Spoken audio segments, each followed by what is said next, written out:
Hi everyone, Sean here from Attack Panic, and in this lesson I'm going to explain to you why you are the best teacher.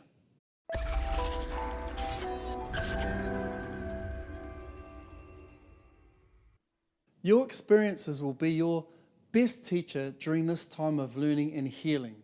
As you practice, notice what works for you and what doesn't. We are all very different, and while adopting a non-resistant attitude is the only answer to ending your suffering, there are various approaches to take, and this all depends on what works for you as an individual. For example, while I may have responded well with more aggressive self-talk when facing up to my fears, others may not respond so well. They may benefit from a more subtle approach. As long as the approach is in line with non-resistance and acceptance, it really doesn't matter. Pay attention and notice what works for you. There will be times during your journey when you weren't so overwhelmed by your anxious sensations. These experiences will reveal invaluable insights for you. During my road to recovery was that when I look back over my experiences, I realized that certain things worked for me in the past, but at the time I didn't realize it. For example, when I acted in complete disregard for my fear, usually because I found myself in a corner and I had no way out, and assumed a position of indifference or not caring about what happens and standing right in the heart of it, the sensations immediately disappeared. Although this made me feel great, powerful and excited, I had no idea of what happened or why. I just concluded at the time that I had ended my phobias and panic forever. But then, out of nowhere, I would get another dose of horrible sensations. This was very confusing, as I thought that I had cured myself forever on the previous occasion. After a few cycles of this, I ended up feeling even more frustrated and therefore confused. I didn't realize that I was getting the sensations because of my underlying anxious habitual behavior.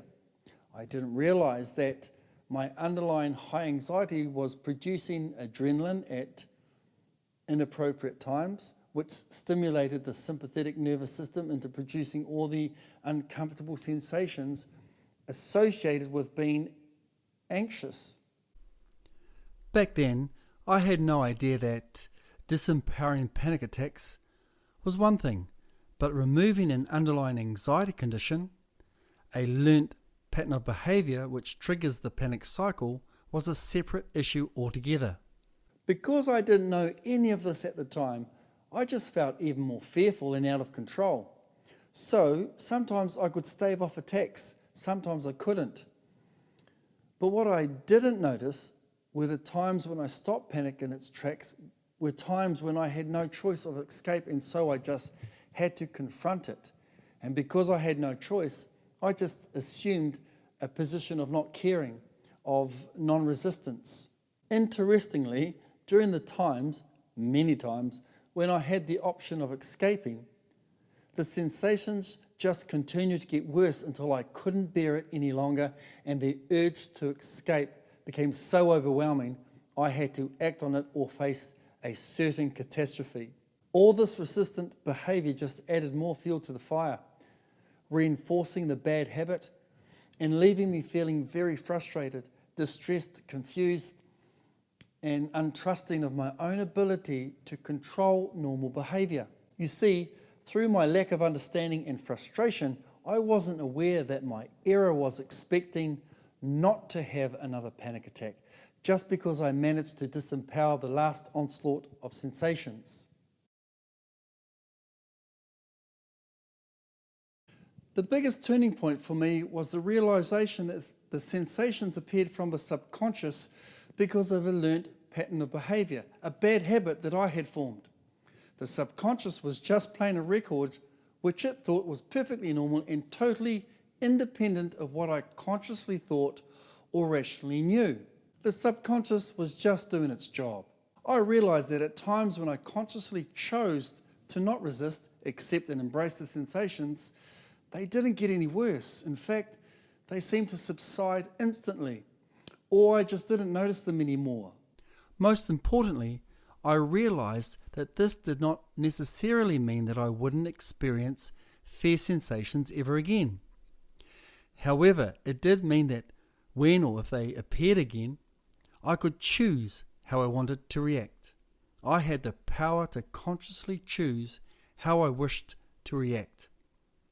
I had the power to choose whatever meaning I wanted to give them. That was a very powerful awakening. The next important thing I realized was that if I had developed a bad habit of anxious behavior, then this habit would remain until I replaced it with another habit, a more empowering, non-anxious one. Therefore, I knew that if I consciously chose to focus on practicing and persevering with a new attitude of non-resistance, independent of what might be coming up from the subconscious, fully believing and trusting in my experiences and learning, then the result must be a reprogramming of the subconscious mind with new non-anxious behavior. And that's exactly what happened.